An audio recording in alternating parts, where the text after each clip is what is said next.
When ThunderCats first roared onto TV, it looked like pure 80s magic. Lightning logos, wild villains, and a hero with a magic sword. But behind the action was something way deeper. A story about lost civilizations, ancient gods, and the strange truth of the world they called Third Earth. Check out the link below for the DVD links and hit super thanks to show us some love. So grab those old DVDs, crank up that theme song, and prepare to see ThunderCats in a way you never have before. Hit like, share your favorite moment, and subscribe for more forgotten cartoon secrets. 1. Cheetara, faster than your Wi-Fi. I am Cheetara. In my heart, I know I'm the strongest of my kind. Everyone remembers Cheetara as the blur in orange, sprinting circles around villains like a golden flash. But did you know her casual jog clocked at 120 miles per hour? That's faster than most sports cars. During Lion-O's anointment trials, she ran so far and so fast that she actually burned out her super speed mid-race. The writers said she could only maintain top velocity for 2 miles before total exhaustion, proof that even super cats hit their limits. Her speed wasn't just a flashy gimmick, it literally saved lives. When Tygra once stumbled into a cave that aged him years every second, Cheetara was the only ThunderCat who could dart in, grab him, and zip out before time turned him to dust. But the wildest twist? Beneath the athletic calm, she carried something far stranger, a sixth sense. Cheetara could glimpse fragments of the past and future, flashes that came like lightning and left her drained for days. She called it a curse, sometimes collapsing after using it. Yet that power turned her into the team's emotional radar. If she suddenly gasped or went pale, everyone knew something terrible was coming. In one episode, she even overpowered an alien mind scrambler with pure willpower, freeing the entire team.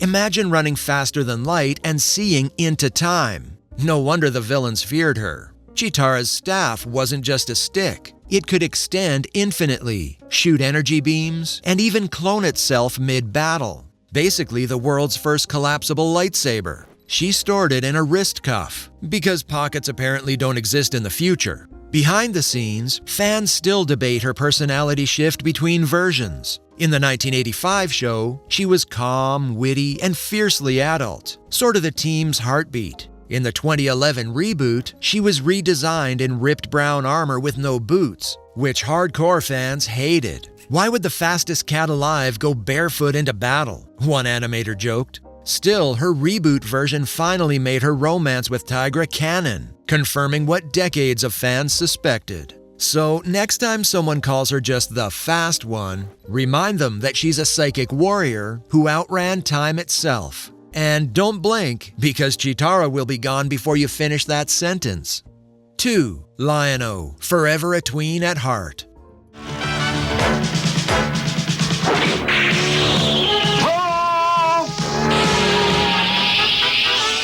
Now picture this. You go to sleep at 12 years old and wake up in a ripped 6'9" bodybuilder's frame with a flaming sword and a kingdom to rule. That's not a dream, that's Lion-O's entire backstory. The flagship of Thundera malfunctioned during cryosleep, aging him physically, but not mentally. So while he looked like a grown hero, inside he was still basically a kid trying to lead warriors twice his emotional age. That explains why Lion-O often acted more impulsive than the rest. Every battle was also a life lesson. His anointment trials weren't just tests, they were cosmic therapy sessions. He had to beat each teammate at their own specialty. Cheetara in speed, Panthro in strength, Tygra in cunning, and the Thunder Kittens in agility. The kicker? He had to do it unarmed. In his first trial, the Trial of Evil, he stormed Mumra's pyramid and discovered the mummy's horrifying weakness. His sarcophagus was the real source of his immortality. Smash that and the villain crumbled like old paper. But here's something even die-hard fans forget. Lion-O wasn't supposed to survive his first big quest. The ThunderCats Ho movie had him falling into boiling seawater, trapped in avalanches, even hypnotized by mummified bandages. Basically an ancient fever dream.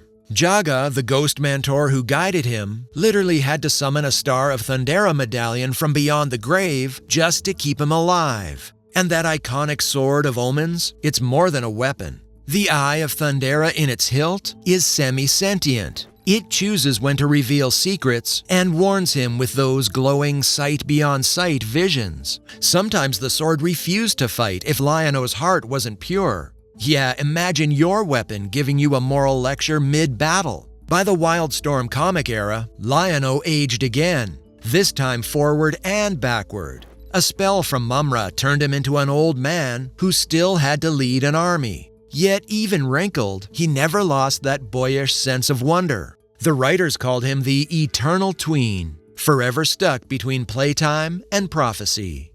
3. Tygra, the invisible genius, who could have stolen the show.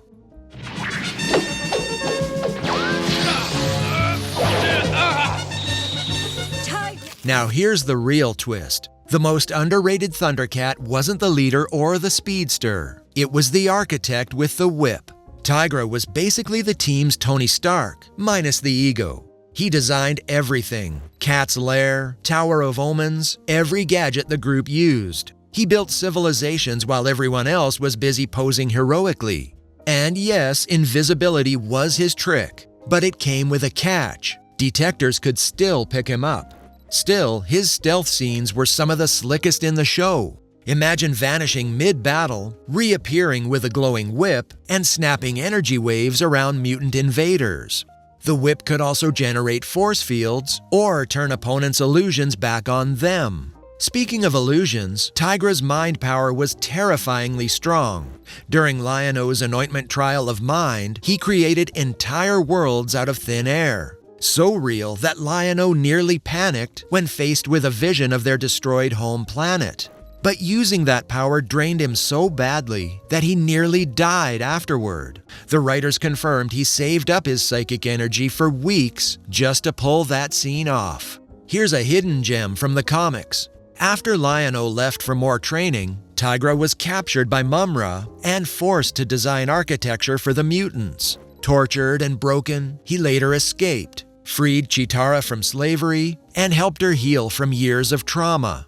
The two eventually became elite royal guards and parents to the new Thunder Kittens. Yeah, the quiet architect became a family man and war hero. Fun fact, he also had a weird weakness. He couldn't swim unless he was invisible. Don't ask why, even the writers never explained it. Maybe it's physics, maybe it's cat phobia. Either way, it's canon. Behind the scenes, the creators based him on integrity, not just intelligence or strength. He was the calm between Lion-O's chaos and Cheetara's motion, the glue that held the team together. And get this, early production notes said that if Lion-O ever died, Tygra would officially take command as Lord of the ThunderCats. He was literally the backup king no one noticed. So when fans talk about who the real brains of Thundera were, remember, the invisible tiger built the world you're watching. 4. Panthro, Grandpa Huxtable with nunchucks. If we're gonna do it, let's do it! Panthro! Just try to stop. You probably remember Panthro as the tough blue cat who drove the Thunder Tank and had the voice of a very patient uncle. But this Grandpa Huxtable with muscles wasn't just the team's mechanic. He was a martial arts master whose nunchucks were basically sci-fi Swiss Army weapons. Each stick was claw-shaped, one red, one blue, joined by a silver chain.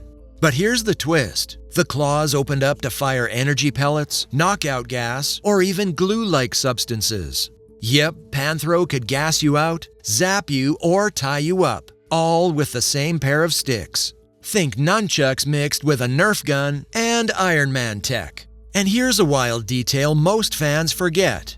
Those nunchucks were given to him by Jaga, the ThunderCats' ghost mentor, during the fall of Thundera. They were basically the latest relics of a dying world. When one was snapped in half by a crabman, yes, that was a real villain, Panthro repaired it himself. Because of course he did. The guy could rebuild anything, from weapons to warships, often from scrap metal and lightning bolts. But even his genius had limits. In some episodes, enemies used his own nunchucks against him, magically animating them so they wrapped around Panthro like a snake. It's the perfect metaphor for his character. His strength was also his vulnerability. And do you know, the 2011 Bandai toy version of his nunchucks had working lights and sound effects, one of the first ThunderCats roleplay weapons ever sold. That's how iconic his weapon was. 5. WilyKit and WilyKat, the Chaos Twins. We'd have to make the trip in the suspension capsules. Suspension capsules? Me neither. When in doubt, chicken out. I'm not going. Every hero team needs a little chaos, and for the ThunderCats, that came in the form of these two, WilyKit and WilyKat, the Thunder Kittens. On paper, they were comic relief. In practice, they were low-key, terrifyingly smart. WilyKit had a hypnotic flute that could put enemies in a trance. Imagine being defeated by a lullaby. WilyKat, meanwhile, was a lock-picking prodigy who could open alien prisons, mutant safes, or high-tech doors without breaking a sweat. Together, they were the ultimate tricksters, more Loki than Looney Tunes. Their gadgets were just as insane. Those little pouches on their belts, packed with grenade capsules filled with smoke, glue, knockout gas, even mini explosives. They basically carried a portable arsenal disguised as candy. And when things got wild, they'd jump on their space-boards, hover surfers that could zip across entire continents. Here's the twist most fans never realized. They were supposed to age up with Lion-O, but their cryopods worked properly, while his didn't. Which means the grown-up leader they followed was technically their old playmate. No wonder they treated him more like a big brother than a king. In the 2011 reboot, their story got darker. They were street kids from the slums of Thundera, dreaming of treasure and freedom. Suddenly, their pranks made sense. They weren't just goofing off, they were surviving. WilyKit was actually the more daring pilot of the two, better on her spaceboard, and often the one dragging WilyKat into trouble. Fans debate to this day which twin was more skilled. So which Thunder Kitten are you? The reckless dreamer or the cautious schemer? Let's see what the comments say. 6. Snarf. The worst, but we love him. It's, not that easy, Lion-O. Here's a map of the route you'll be following. There's terrible obstacles all along the way. If you grew up watching ThunderCats, you either adored Snarf or you wanted to mute him. He's the high-pitched, tail-wagging creature who followed Lion-O everywhere, nervously squeaking, "Snarf, Snarf!" And for years, fans labeled him the worst. But here's the plot twist. Snarf wasn't just comic relief. He was a total inversion of their 1980s cartoon trope. Usually, sidekicks like Orko from He-Man or Slimer from Ghostbusters were kids who learned morals from their heroes. Snarf was the opposite, an elderly caretaker trying to parent a leader who was technically still a child inside. Remember, Lion-O's body aged, but his mind didn't. Snarf had raised him from birth, so every time he said, "Be careful, Lion-O," it wasn't whining, it was instinct. Still, fans weren't wrong to cringe. His voice actor, Bob McFadden, gave him such an intense, squeaky tone that even the producers joked about it. That's why the 2011 reboot made Snarf silent. No words, just purrs, hops, and one snarf. It worked. But beneath the fluff, Snarf had guts. In Snarf Takes Up the Challenge, he fought off Mumra's minions alone. He even transformed into Snarfra once. Yes, seriously, and helped save the team. Turns out being annoying doesn't mean being useless. And the fun fact, his real name is Osbert. His nephew Snarfer even calls him that on screen, which Snarf hates. So maybe he was whiny, maybe he was weird. But without Snarf, Lion-O might never have survived long enough to become a hero. Admit it, every team needs one overprotective, over-talking chaos uncle. 7. The Sword of Omens was basically a magic wand.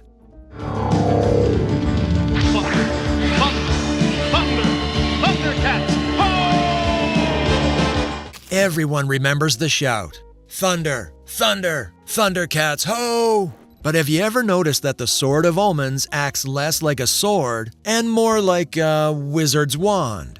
Sure, it can slice through steel, but that's the least of what it does. It fires energy beams that melt titanium, summons lightning, freezes enemies in ice, creates force fields, heals the wounded, and even breaks spells. It can fly, teleport its owner, and see across galaxies. That's not a sword, that's Hogwarts in blade form. The power comes from the Eye of Thundera, a living gem inside the hilt that literally wakes up when danger strikes.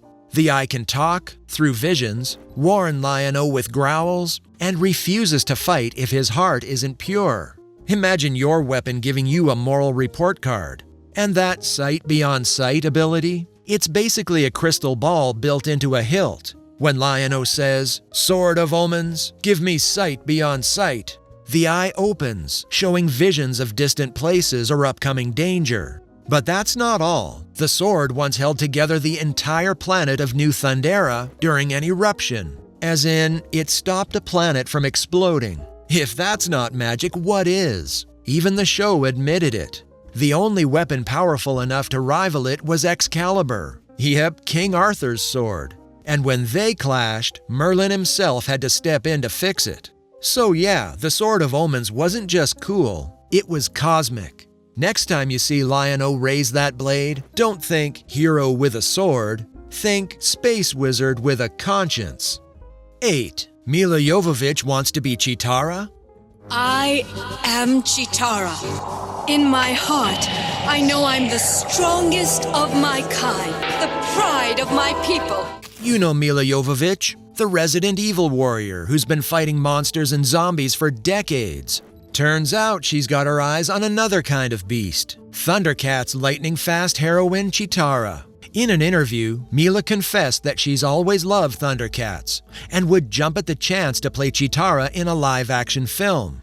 Think about that. The woman who once sliced through the undead now wants to sprint across alien planes with a glowing staff. And she's not alone. Over the years, plenty of actors have quietly voiced their ThunderCats dreams. James McAvoy said he'd love to play Lion-O, while Ed Skrein from Deadpool wanted to be Panthro. Here's the twist. A live-action ThunderCats movie has been this close to happening more than once. There was even leaked CGI footage years ago that showed what a hyper-real version might look like. Part Avatar, part Mad Max. Director Jerry O'Flaherty was attached, and later, even Michael Bay was rumored to be producing. But every time the project started to roar, Hollywood's development jungle swallowed it back up. Still, the idea of Milla as Cheetara sticks. She's got the same mix of grace and ferocity. And let's be honest, she already moves like someone with super speed. Cheetara, after all, isn't just fast, she's psychic. Her sixth sense lets her see flashes of the future, though using it too much drains her energy. Imagine that layered into a live-action script. The exhaustion, the visions, the guilt of knowing too much. Jovovich could nail that. And if you think she's just another token female hero, think again. Cheetara was the only adult woman on the team in the original run, surrounded by warriors, mutants, and ghosts. She balanced being the heart and the hammer of the group. Fans have always said she deserved her own arc, a full story about what happened before Thundera fell. Maybe Milla could finally give her that. So now the question isn't if she could pull it off. It's when someone in Hollywood will finally let her. Because admit it, Milla Jovovich in yellow stripes, sprinting through lightning storms, staff blazing with energy, that's box office thunder. 9. Third Earth. Future Earth? The cheetah has been trapped. Cheetara, they call you. Quick. We were not so quick this time. In the end, ThunderCats might not be about aliens at all. What if Third Earth, that wild planet full of mutants, magic, and ruins, was actually our planet, thousands of years after civilization collapsed? This isn't fan fiction, it's straight from the show. In one chilling moment, Mumra himself says, "I have known of its power since the time when this was still First Earth." Wait, First Earth? That means there was a second and third. So yes, the ThunderCats didn't land on some random alien world. They crashed on a future, broken version of Earth. Look closer and the clues are everywhere. Ancient ruins, pyramids, castles, and humans who look like they came from different centuries. You've got samurai, Russian czars, pirates, and even cyborg bears, all living on the same planet, all in ruins. It's like every era of Earth history got scrambled together after some massive apocalypse. Fans have been asking for decades, what destroyed civilization? The show never gives a clear answer, but the evidence points to something huge. Maybe nuclear war, maybe environmental collapse, maybe dark magic itself. Whatever it was, it left behind a world where technology and sorcery blurred together. And Mumra, he's not just a villain, he's a survivor from First Earth. His tomb, shaped like a pyramid, hints at ancient Egypt. That means he's possibly human, or at least what's left of one. A sorcerer who found immortality through the ancient spirits of evil, choosing underneath over extinction. Even stranger, some episodes show visiting spacefaring humans, like the Big Game Hunter, proving that advanced humanity still exists somewhere in the stars. They just never come back to reclaim Earth. Maybe they abandoned it. Maybe they feared what it had become. So, did we just shatter your ThunderCats memories? Be honest. Who's your ride or die ThunderCat? Lion-O, Cheetara, or the forever underrated Tygra?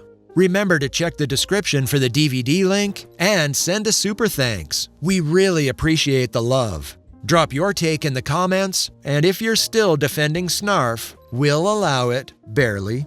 Hit like, ring that bell, and subscribe so you never miss another deep dive into the wildest corners of the 80s and 90s nostalgia.